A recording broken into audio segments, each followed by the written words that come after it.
يا عبادي الذين أسرفوا على أنفسهم لا تقنطوا من رحمة الله إن الله يغفر الذنوب جميعا إنه هو الغفور الرحيم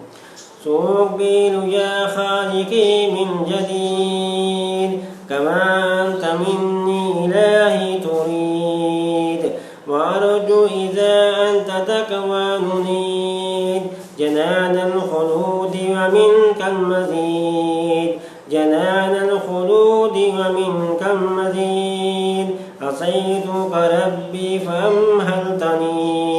وتسترني رغم أني عديد لأنك ربي غفور ودود رحيم كيا خالقي باقيا رحيم كيا خالقي باقيا ودمه الأسى كل خيم يزيد فقد قلت في الآئلة تقنطون وإن تعفو عني فدا يوم وعيد سأترك يا رب ذما مدى سأترك يا رب ذما مدى مقبلنا خالدا والنعيم أحبك ربي وغاز رجاء بأنك تقبلني يا كريم بأنك تقبلني